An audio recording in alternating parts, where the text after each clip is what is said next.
Hey everybody, welcome. My name is Kelsey and this is Igniting Insight. This is the second part of this conversation that I'm having around navigating conflict. So welcome if you're new, if you are returning, if you've seen some other videos in this series before, wherever you're tuning in from, welcome. This is going to be a conversation to kind of, we're gonna go a little bit deeper than what I kind of started with last week, which was essentially, how can we view conflict in terms of a reflection for our own insight, personal insight, and growth. And so I really believe that anytime we're triggered, anytime we have a judgment towards somebody else, or we are experiencing conflict or contrast in our reality, it's an invitation to look within and see what is there that has yet to be acknowledged and that might be asking to be healed and integrated. And so, if you are new to me, again, welcome. My name is Kelsey. I am an intuitive guide and an ascension coach, and I am essentially here to help folks navigate their spiritual ascension journey, no matter where you're at in the journey, and really do that personal integration work. I really specialize and emphasize shadow work, which is just looking at all of that stuff that is unconscious within us.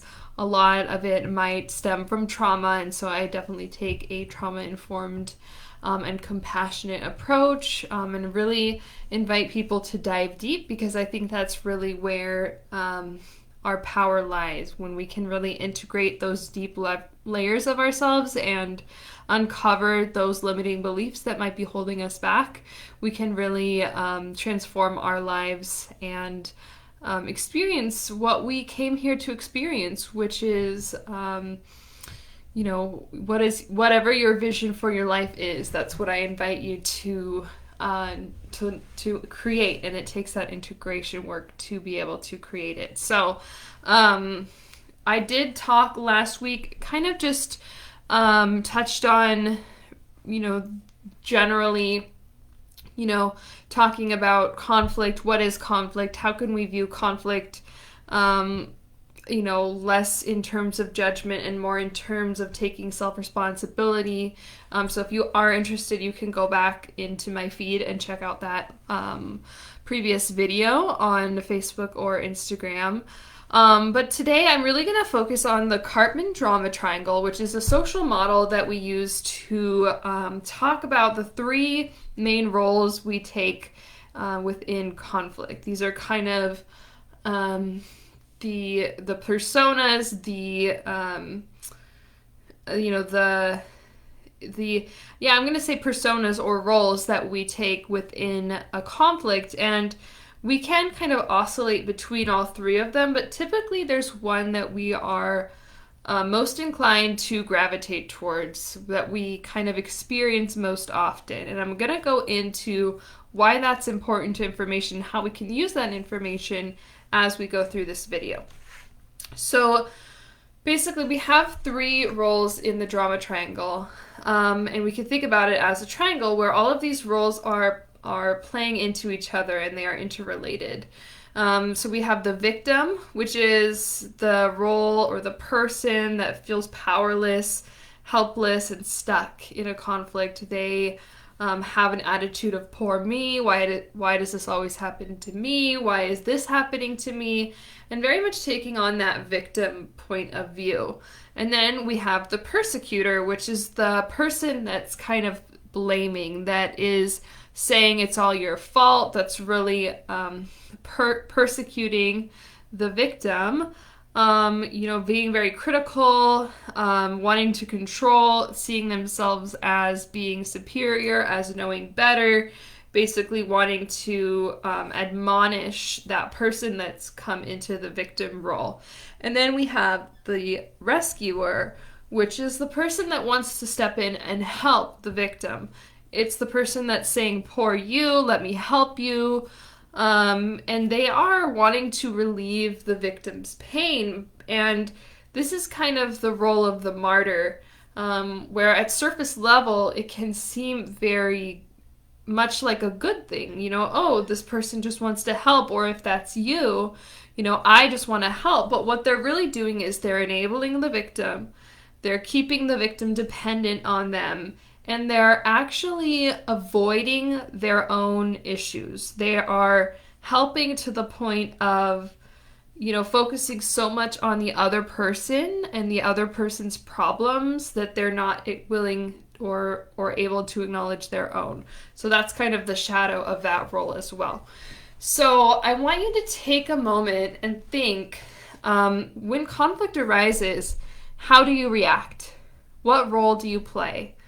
Which of these roles feels most resonant to you? Which one really pinged you? I can tell you, for me, I definitely tend to play the rescuer, sometimes the victim, but definitely the rescuer, where I want to always step in to help, or at least this is how I used to be. I would always want to step in to help, to try to fix, to solve for everybody else, meanwhile ignoring all of my own issues, all of the conflicts that were in my own life, and all of the things that were asking for my attention for me to look at about me, because I was so focused on everybody else and serving and fixing everybody else.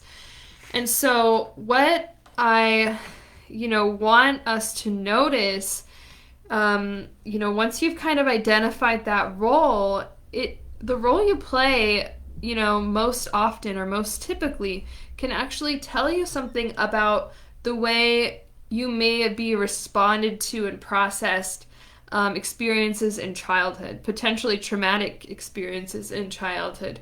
I do take an approach. I know we all have different life experiences, but I think trauma is a lot more systemic and widespread than maybe we've previously thought. And so I think we all have experienced some sort of trauma. It doesn't have to look like abuse, although it can be abuse, and a lot of people have experienced emotional, sexual, physical kinds of abuse. But it can also just be, some way that our needs weren't met, or that we weren't met in the way that we needed to be as children. And this creates our self-concept, right? It creates the way that we see ourselves.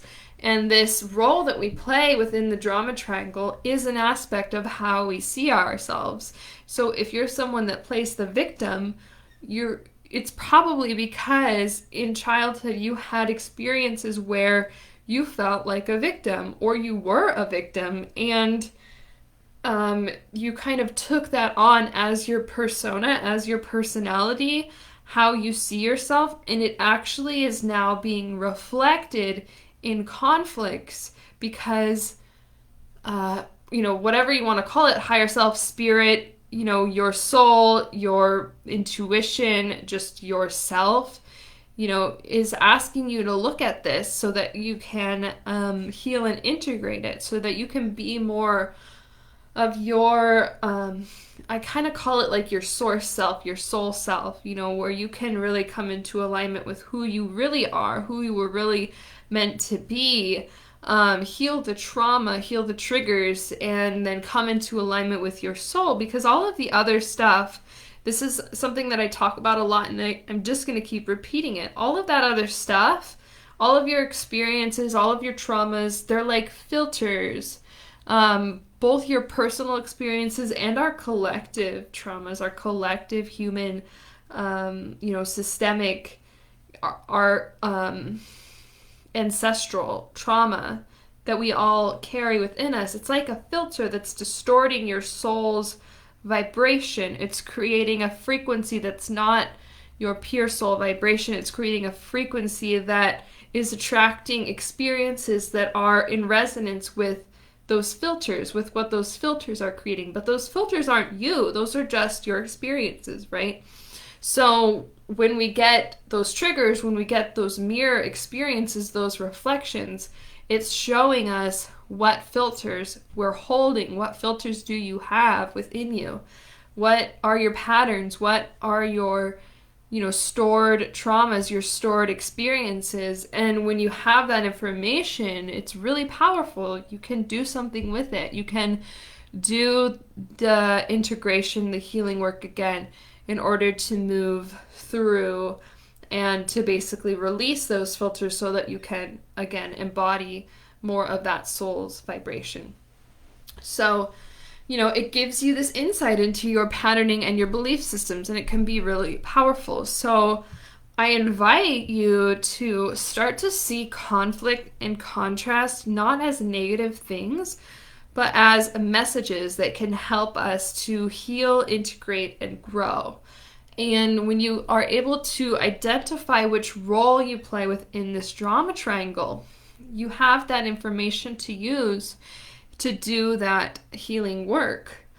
We can step out of the drama triangle, and we must learn to step out of the drama triangle using our conscious awareness, and by taking responsibility for our own experiences. So this isn't something that we're necessarily taught, but it is key to ascension. It is key to any kind of personal development work. I mean, I really take a spiritual lens to this, and that's why I communicate and, point things out the way that I do.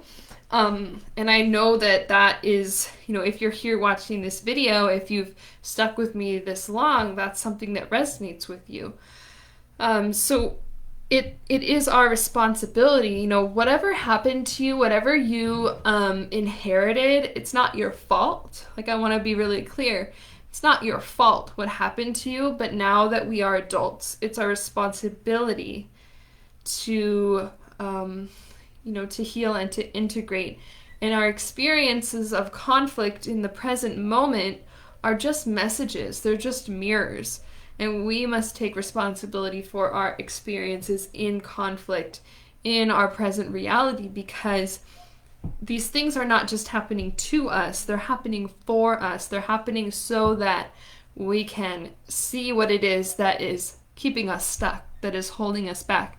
See that patterning so that we can break through it, break out of it, and break free from it.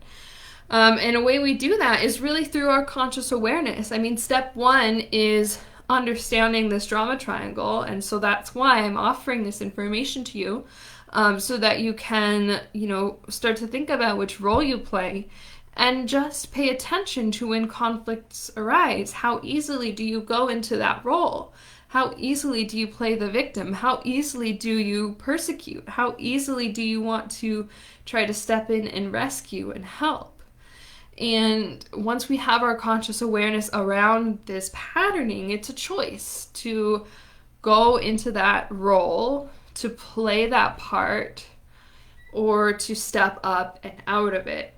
And it's a practice that takes practice, right? This takes conscious effort. This takes repetition. This takes rewiring our brain through repeated experiences. And so, it's something that you can do in your everyday life. It's also something you can do within a network of support. And this is something that women's circles has really allowed me to dive deeply into.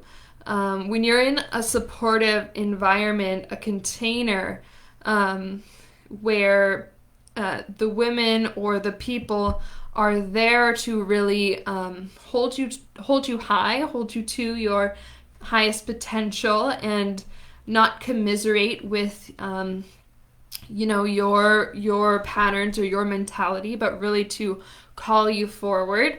These are the kinds of circles that I've been a part of and that I am leading, and they're really powerful in getting an opportunity to practice rewiring these patterns and stepping out of the drama triangle. So I invite you to, if this is something that you're interested in, if you would like a space to practice this, if you don't want to be doing this work on your own, if you would like to experience a supportive network, a circle, type "I'm in the comments down below, and I will personally message you the details of our upcoming launch event for the Sistership Circle program.